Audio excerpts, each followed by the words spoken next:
Hello, I'm Jack from Kennedy. I may appear just like every average young man, but I'm not.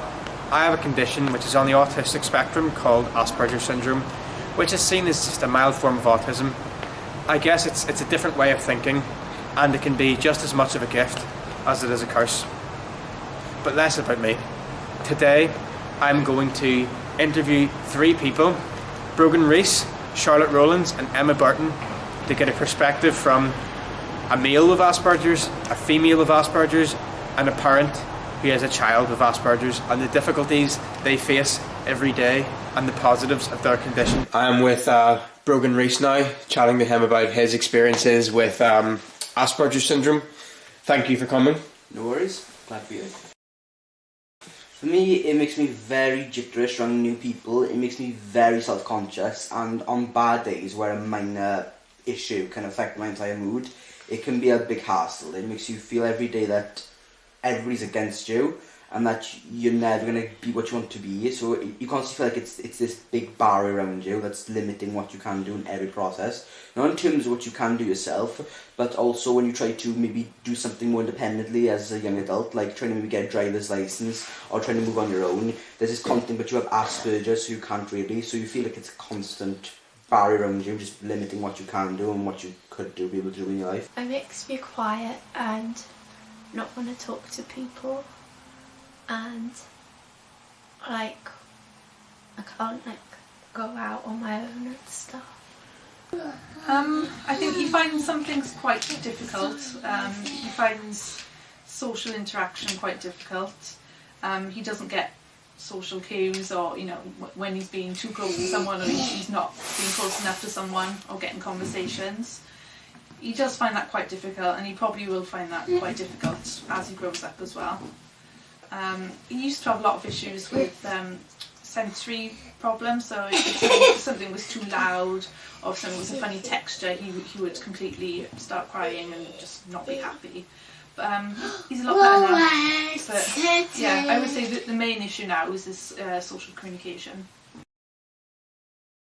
I would never say I would not like to have Asperger's. I like having Asperger's. I think as a person it's unique. It brings many positives with it. I think it makes me a more empathetic person. I can understand the issues of other people and read on their emotions. So I tend not to be more judgmental, because having Asperger's is I've been judged by other people, by my abilities and by this disability my entire life. So I try not to judge others unless it's something very nothing they can't control. So I think I'm a little less judgmental than most people, and I think I'm a bit more empathetic. I think it makes me more creative and lets me think outside the box when it comes to my work. I'm glad that I think Asperger's is giving, when I like something I do, I think my Asperger's gives me that fixation on it to keep focusing and keep improving myself on that one thing. Like, I'm glad I'm doing this media course because it's what I've always wanted to do. And I think my fixation on it from my Asperger's has helped me continuously go into college and keep doing better and better at my grades. I think it helps me, musically and stuff, because I've got such a mathematic brain. It helps me academically. I think there's lots of positives, definitely. I wouldn't change him for the world. He's exactly the same boy, he just happens to have an Asperger's diagnosis. He's nothing, I wouldn't change anything about him really. He's got a lot of strengths, so he notices things that other people might not necessarily notice. So he's really, really good with music and songs, because I'm into it a lot as well, so I play him a lot of songs, a lot of music. So he likes rhythm, he likes singing songs, and I think that's going to be a big strength for him when he grows up. The same with numbers as well. I think obviously at the moment he's not doing maths, but I think as he gets older he's got a really, really good strength for numbers. He likes counting, he likes sequences, which is quite cool. So yeah, that's about it really. There should be definitely more support. There should be more potentially government funded to help people with Asperger's get the skills they need to work, and there needs to be more understanding in the workplace and in society of how people with Asperger's work. People that have this stupid stereotype that people with Asperger's go into spasm modes just by the minorest things, when they could just be a bit more quieter, but they could just be as dedicated work as the next person. many people with Asperger's have better people skills than most people because they will be very friendly, which is better because most public servants you might find are very moody and give you attitude whenever. So there just needs to be more, and they need to be promoting this, understand that autism isn't this completely, what's what I'm looking for now, startling thing. It's just something that people need to get used to it, and when used to it, you just see them as a regular person. So you can't just constantly put this stereotype in that people with Asperger's are spastics and can't do anything, because you're just pushing them out of having a normal life, and that's just going to affect their mental health. It's by promoting these constant stereotypes and not understanding the condition that's pushing these people out to work. I think there should be an awareness in like job centres and stuff for autistic people and finding the right jobs for them. I think generally more acceptance, because obviously it is a spectrum. He's not as profound as some people might be, but if you've got more understanding, more acceptance of people's strengths as well as the things they find difficult, I think that will be a massive, massive help, because a lot of, the same as everyone's got strengths that can be not exploited, but that can be taken advantage of. It's not always the bad, the negative things. There are a lot of strengths, and as long as you know people's strengths, then everyone can be successful, whether they've got a diagnosis or not. I wouldn't say it defines me as a person. I like to sometimes use it as a joke about myself, as a way of probably just like making light to the condition so I don't feel so bad about it. Like, I make constant jokes for Asperger's myself, but that's just my way of living with it. I wouldn't say it's completely me. I'd say it is a part of my identity. I think I like having Asperger's because I like to think I'm part of a unique minority of people in society, and that gives me a lot of confidence to know that I'm unique from the rest of people, and that I think, and when they use terms like you think and feel a different way, that even makes me feel a bit better with myself. In fact, I'm different from everyone else. I'm not just part of the crowd. It doesn't define me whole as a person, but I would say it is an integral part of my identity. No, I think it's just a small part of me. Like, I'm still like the same as everyone else on the inside. It's just how I appear to people is different. It definitely does not define who he is as a person. It's one tiny little aspect of his personality. He's Jacob first, and he just happens to have additional needs. He's still my little boy. He's still Jacob at the end of the day. He does find some things difficult that other people might not necessarily find difficult, but I'm just so proud of him for everything that he's done, and it doesn't define him at all.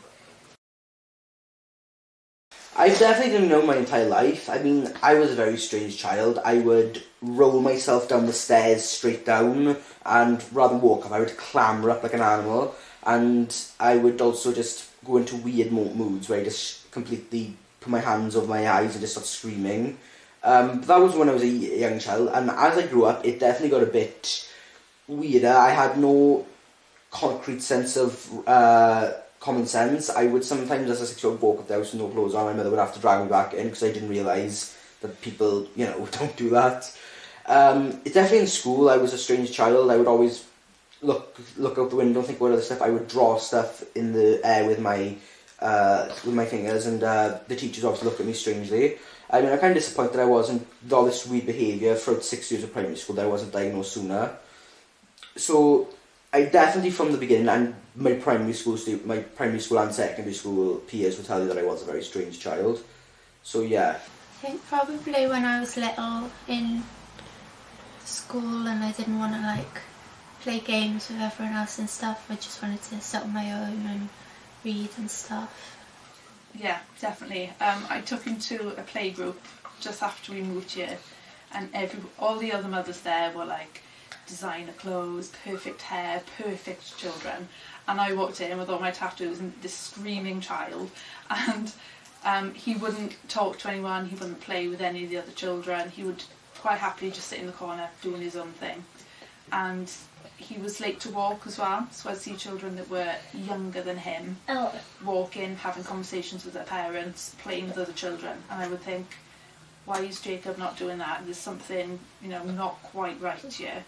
So I did the worst thing that you can do is I went home and I went on Google. So never trust Dr. Google, because they will tell you the worst case scenario. So I was looking online and being told he would never talk, he would never walk, he would barely know who I was. And 2 years on, he's completely different. So it just goes to show it's not always the worst case scenario. But yeah, he's happy now. I'm also going to talk to students around the college, simply asking them what is Asperger's syndrome, because I feel that this condition doesn't have much visibility and it's not very well understood. For these Vox Pops, I'm going to see if my view on the condition can be backed up with actual evidence that it isn't well known. I think Asperger's is a form of autism. I'd say it's just different. I don't know. Clue. To be honest, I'm pretty sure it's a type of autism. Well, Asperger's is a condition you have, I don't mental condition, and I haven't done. there's not much you can do about it, but it can be treated in a sort of way, but yeah, you're pretty much diagnosed with it when you are, and it's what I know about it. It affects the way you interact with people as well. Well, in my opinion, it's an illness that affects a lot of people. You know, it affects their career. You know, people like Paddy Considine, who's a celebrity, who's worked hard to get to where he is, and he battles with it as well. It doesn't mean that you can't achieve anything with it. It's just a natural struggle, like epilepsy or anxiety or any other type of illness. It's a mental disorder that is part of the autistic spectrum, and quite a lot of males suffer from it, and it always goes undiagnosed a lot. It's a mental condition that affects people by making them feel or think in a different way. Well, I hope you found today's episode quite informative, and hopefully you've watched this and left with a little bit more knowledge on the condition itself. Thank you.